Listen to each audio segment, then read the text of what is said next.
Hans est un jeu expert de tableaux de cartes et de placement qui sortira pour Essen chez Cranio Création. Vous y gérez une colonie de fourmis et tentez de scorer le plus de points de victoire possible. Vous pouvez creuser, c'est-à-dire recouvrir votre plateau personnel avec des tuiles pour gagner des bonus, explorer sur le plateau central pour faire apparaître des ennemis et des ressources que vous pouvez ensuite collecter en plaçant des fourmis nourricières sur ce plateau, à moins que vos adversaires ne les récupèrent avant vous. Hans fonctionne avec énormément de cartes différentes et une mécanique de badge. Comme dans un Terraforming Mars par exemple, ces badges sont des prérequis pour poser certaines cartes qui vous donneront de nouveaux badges, des points de victoire ou des effets de production pour vous créer un moteur quand vous incubez. Incuber, ça revient un peu à passer, c'est vrai que vous allez pondre des œufs qui deviendront des larves et enfin des fourmis, à condition que vous ayez de quoi nourrir ces larves. Tout ça pour essayer d'accomplir des objectifs dans les 3 axes du jeu, chacun lié à des jetons étoiles que l'on pose sur une piste quand on les accomplit. Quand la piste est remplie, un dernier tour et c'est fini. Hans s'est tendu en ressources, surtout au début, l'interaction est indirecte mais assez importante, on peut se bloquer, on peut se piquer des choses, et pour l'instant, après 2 parties à 3 joueurs qui ont chacune duré 2 heures, eh ben j'aime bien et j'ai très envie d'y revenir. Ça c'était le pitch général, mais laissez-moi vous montrer tout ça en détail.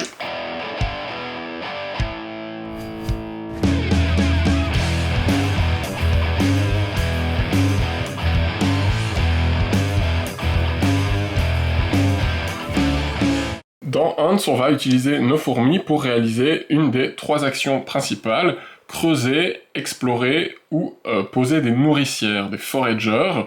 On va pour ce faire dépenser des disques fourmis qui auraient atteint le haut de ces différentes cases. Par exemple, si je veux utiliser ici l'action construire, je peux dépenser 1 à 4 fourmis maximum pour réaliser cette action.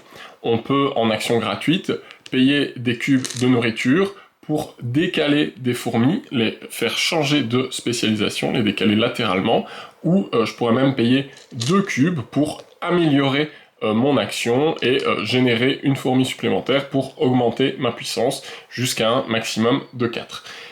Pour l'action construire, ça va me servir à poser des tuiles sur ma petite fourmilière ici. Donc par exemple, je fais une action de puissance 3, je pose cette tuile de taille 3, un peu comme je veux, j'aurais pu splitter aussi, utiliser une 2 et une 1, et je vais gagner le bonus que je récupère, assez classique.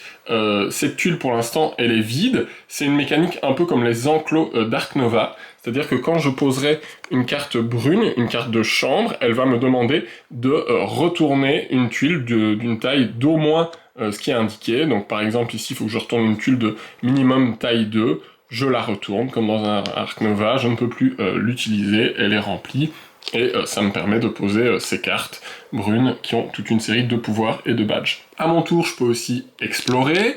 Là, la force de mon action va déterminer là où je peux me placer. Par exemple, sur cet emplacement vide ici, il faut avoir une force d'action de 2 minimum. On le voit au fait qu'il y a 2 points blancs. Et quand je vais venir explorer ici, ça va d'une part générer des ressources. Donc on voit qu'on doit ajouter 4 cubes verts à cet hexagone, et ça va aussi faire venir un ennemi. Les ennemis sont des petites tuiles qu'on va pouvoir vaincre pour peu qu'on ait les prérequis en termes de badge, et une fois qu'on aura pu les vaincre, à condition qu'on ait un explorateur dans la même zone de couleur, on pourra les placer sur notre petit plateau personnel ici, qui débloque toute une série d'effets, des effets de fin de partie, des effets immédiats, donc c'est plutôt chouette, ça donne de la flexibilité. La 3e action principale, c'est celle de poser des nourricières, et donc on va venir les placer autour d'un explorateur qu'on a posé préalablement, ou sur ces petits espaces rouges qui sont les espaces de départ, et on va pouvoir venir les placer à côté des hexagones pour récolter les ressources qui sont sur ces hexagones. Si j'en viens à vider complètement une tuile, toutes les personnes qui avaient des fourmis qui ont participé au fait de vider cette tuile peuvent émettre une phéromone de la couleur de la tuile. C'est un des objectifs du jeu, accomplir un certain nombre de phéromones pour faire des étoiles sur cette piste et scorer des points de victoire. Il y a donc un tempo qui est assez important sur ce plateau central parce que quand est-ce que vous allez choisir de venir explorer, donc de faire arriver des ressources qui vont être immédiatement collectées s'il y a déjà des fourmis nourricières autour, quand est-ce que vous allez essayer de barrer la route de vos adversaires qui doivent faire un chemin continu, ou quand est-ce que vous allez choisir d'explorer de nouvelles zones, ce qui vous donne la possibilité de repartir d'un autre endroit, de placer des nouvelles nourricières, mais ça fait arriver des ennemis, des ressources, donc des opportunités pour vos adversaires également. Au-delà de ces actions principales, on va aussi pouvoir poser des cartes. Alors les cartes, il y en a toute une flopée, il y a un gros deck de cartes. Comment est-ce qu'on les récupère ? À chaque fois que vous initiez une des 3 actions principales, vous pouvez prendre une carte dans la rivière qui correspond à l'action que vous avez choisie. Donc par exemple, si j'ai fait explorer, je peux ramasser une de ces 3 cartes au début de mon action. Je commence par ça, par récupérer une carte, et elle est immédiatement remplacée. Évidemment, il y a aussi toute une série d'effets qui nous permettront de piocher au hasard des cartes du dessus du deck, etc. Alors ces cartes, elles vous rappelleront peut-être les cartes d'un Rats of Wistar, par exemple. Elles ont pour la plupart un coût en ressources vertes, des cubes de feuilles.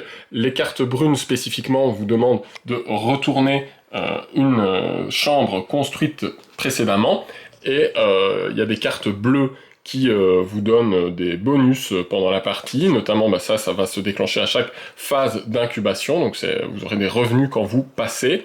Et puis il y a les cartes vertes qui donnent assez peu de choses, qui donnent pas de badge, mais qui sont un des objectifs de la partie, puisque elles sont également liées à des étoiles, et quand vous avez obtenu un certain nombre de drapeaux, vous pouvez valider votre étoile et la mettre sur cette piste. Quand la piste d'étoiles est remplie, ça déclenche la fin de partie. Des drapeaux, on en retrouve également sur cette tuile incubation. Au moment où vous incuberez, donc au moment où vous passerez, vous allez d'abord vider votre tuile de fourmis. Vous pouvez éventuellement en stocker une de chaque ici au-dessus, mais pour le reste, il faut les avoir dépensées, sinon elles seront perdues. Et ensuite, vous allez regarder si vous avez bien validé l'objectif qui vous est demandé sur votre tuile du dessus. Si c'est le cas, vous la retournerez. Elle va vous faire un drapeau, elle va aussi immédiatement vous donner une montée de pistes. Donc il y a toute une série de pistes de production sur le plateau personnel qui permettent de produire des cubes de bouffe, des cubes de feuilles et surtout des œufs. Parce que quand vous incubez, d'une part vous résolvez tous vos effets sabliers qui sont sur vos cartes, etc. de ce style-là, mais surtout vous allez pondre des œufs en fonction de vos différentes pistes de ponte d'œufs, et ils vont arriver tout en dessous, et on retrouve une petite mécanique d'ascenseur qu'on a pu voir dans Otis chez Pearl Games ou dans Inventeur du Tigre du Sud. Donc je vais placer mes œufs ici en fonction de ma production, dans les différentes spécialisations, construction, exploration et nourricière.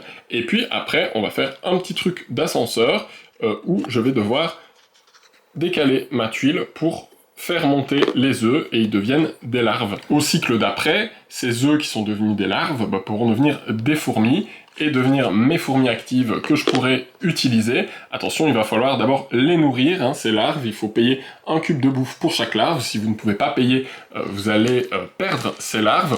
Heureusement, vous pouvez, en cas d'urgence, aller piocher dans cette zone, dans ce garde-manger. Ça vous fera des points négatifs à la fin de la partie, mais au moins ça peut vous donner les cubes de nourriture qui vous manquent. Il faut donc bien planifier, parce que même s'il y a quelques actions gratuites qui vous permettent de modifier vos fourmis et de réorienter un petit peu les actions, en fonction des pistes de production que vous allez améliorer, vous allez vraiment choisir un des axes. Et c'est très important de bien planifier, de bien avoir des fourmis pour la suite, etc.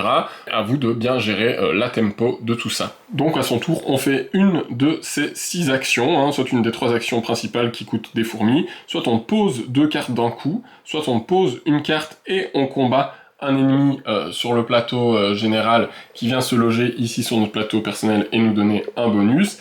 Et enfin, le dernier choix possible, c'est d'incuber comme je viens de vous le montrer, et on joue comme ça à tour de rôle jusqu'à la fin de la partie. Il n'y a pas de manche. Effectivement, la phase d'incubation, elle revient un petit peu à passer son tour pour déclencher des effets de production, mais on le fait pas de manière synchrone, quoi. Je peux très bien jouer plusieurs tours d'action d'affilée alors que mes adversaires sont en train d'incuber, et la partie va durer jusqu'à ce qu'on ait entièrement rempli la piste des étoiles. Donc un petit peu comme dans un Ark Nova, plus vous jouez bien, plus la partie sera courte, parce que plus vous allez déclencher vos étoiles rapidement et tenter de rusher, plus vite vous mettrez la pression et vous déclencherez la fin de la partie. En sachant que si vous videz complètement une piste d'étoiles, vous faites 20 points de victoire, donc ça peut complètement valoir le coup.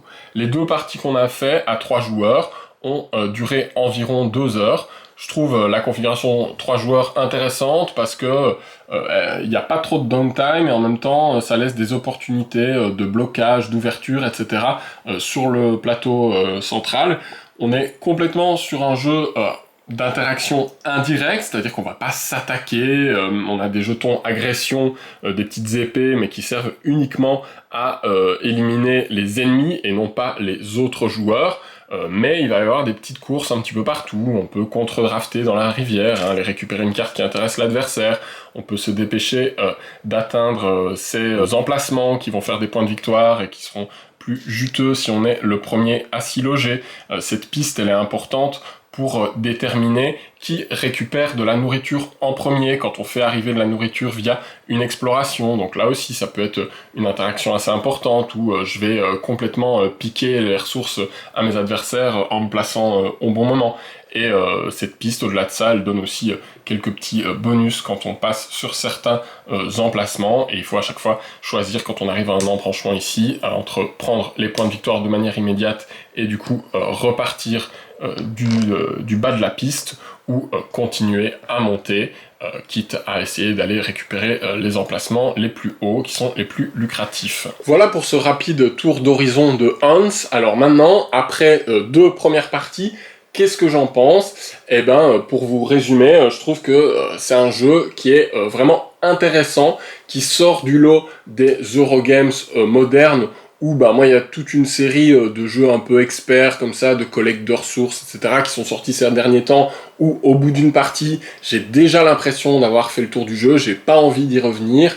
Et ben là c'est pas le cas pour celui-ci. Après la première partie, on était très chaud, on avait envie d'en relancer une directement après, et franchement là, au bout de la deuxième, j'ai encore envie d'y rejouer. C'est un minimum, vous me direz, mais le fait est que les récentes sorties du marché m'ont pas toujours fait cet effet, et celui-ci, avec toute sa profondeur via les très nombreuses cartes qu'on peut récupérer, on a des choix intéressants en début de partie, où on a une main de 8 cartes de départ, on n'en garde que 4, un peu comme dans un Ark Nova, et ça va vraiment définir des orientations stratégiques assez fortes. Donc des planifications sur le long terme, avec cette production de quel axe est-ce qu'on choisit de maximiser, etc. Et en même temps, c'est un jeu qui peut avoir une dimension tactique, plus opportuniste, avec potentiellement des effets d'aubaine dans la rivière, telle carte qui sort, qui vous intéresse, encore faut-il pouvoir aller la récupérer, donc faire une action qui est liée à l'une des 3 rivières à laquelle elle correspond. Ça, j'ai trouvé que c'était assez intéressant et original. Il peut y avoir des effets d'aubaine éventuellement sur les ennemis que vous allez révéler, mais encore faut-il que vous ayez les bons badges pour les vaincre. C'est pas forcément évident. Donc, évidemment, comme dans tout jeu de cartes, comme dans tout jeu avec des synergies, etc., il y a une part d'aléatoire, mais il y a aussi une planification qui est importante. C'est un jeu qui au début est assez sec en ressources, un petit peu comme dans un SETI, un jeu que j'avais pas trop aimé, mais qui me donnait ces sensations-là, où au début, avant qu'on ait construit son moteur, c'est assez dur, on se saigne vraiment pour chaque cube, etc. Voilà, dans Hans, les premiers tours sont rudes, il faut vraiment faire les bons choix pour initier comme ça des synergies, des combos, et évidemment, quand tout ça se met en place, ça devient satisfaisant, ça devient assez jouissif, et on peut arriver quand on est déjà à sa deuxième partie, et j'imagine que ça va encore aller de mieux en mieux, on peut tout à fait s'en sortir, et j'ai bien mieux joué ma deuxième partie que ma première. Je ne l'ai pas emporté pour autant, parce que c'est un jeu un peu salade de points. Les axes de scoring qu'on peut obtenir sont assez variés, on peut gagner des points sur toute une série d'effets de fin de partie qu'on peut débloquer. C'est pas parce qu'on fait ces étoiles à fond, certes on provoque la fin de partie un peu plus tôt, c'est pas pour autant qu'on a gagné, si les autres ont eu le temps de créer des gros combos de scoring, en fonction des badges notamment, hein, on retrouve cette logique-là. Le jeu est intéressant au premier abord, ne semble pas du tout être déséquilibré, il est très riche, il faut pas mal de temps pour rentrer dedans, il faut vraiment comprendre l'iconographie qui est bien foutue, mais qui est assez vaste, avec plein de types d'effets différents, hein. Il y a tout de même 5 pistes de production, une piste un petit peu d'ordre du tour / point de victoire, hein, cette piste nuptiale, il y a tous les effets qui sont liés aux cartes et qui vont parfois avoir des petites sensations de Terraforming Mars, où on vous propose de poser des jetons sur des cartes pour ensuite après les transférer d'une à l'autre et créer des scorings en fonction de l'accumulation des jetons sur ces cartes. C'est un petit peu comme les microbes de Terraforming Mars. On sait que c'est le premier jeu des deux auteurs, Renato Ciervo et Andrea Robbiani, mais on sait aussi que c'est développé par Cranio, et qui dit Cranio dit Simone Luciani, qui est développeur en interne chez Cranio, et dont le jeu préféré est Terraforming Mars. On ressent des sensations, en tout cas c'est presque des clins d'œil, des hommages, des emprunts à ce compte-là.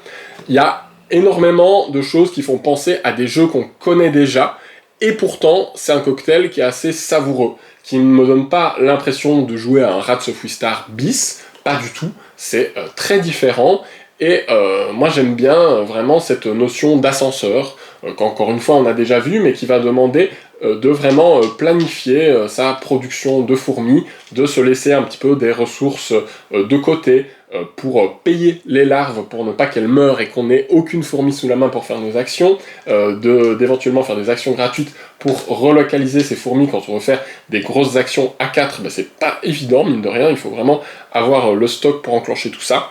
Donc les premières impressions sont vraiment bonnes, il faudra rejouer pour savoir si c'est vraiment un des jeux experts de l'année, s'il va marquer Essen, etc.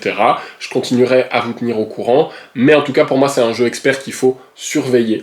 Ça c'est sûr, la mécanique n'est pas trop compliquée, on n'est pas du tout sur un jeu style Lacerda ou ce genre de choses, c'est du expert qui peut être assez fluide, qui peut être satisfaisant et qui en même temps au démarrage est sec en ressources. Et moi ça c'est des ingrédients que j'aime bien, et je pense que plus on maîtrise le système de jeu, plus l'interaction sur le plateau central peut devenir assez importante, et on doit vraiment, je pense, surveiller ses adversaires pour éviter de leur laisser des opportunités trop juteuses.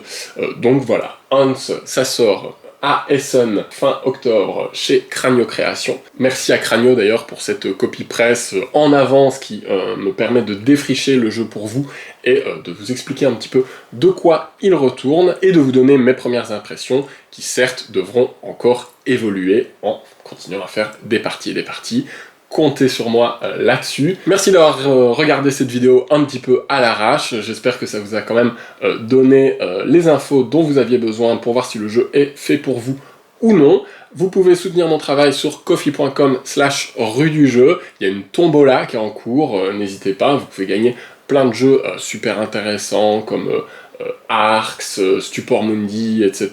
Si ça vous chauffe, ben, c'est 5 €, ça soutient financièrement mon travail, ça m'aide à produire ce genre de vidéos. N'oubliez pas non plus la boutique partenaire Golden Meeple, c'est toujours chouette d'aller y faire un tour. Et puis, moi je vous dis à bientôt pour plein d'autres vidéos. Il y a la pile qui arrive lundi, notamment. Il y a de nouveaux J'irai jouer chez vous, etc. qui vont pas tarder à arriver également. C'était Boris pour Rue du Jeu. Jouez bien par chez vous. Ciao, ciao!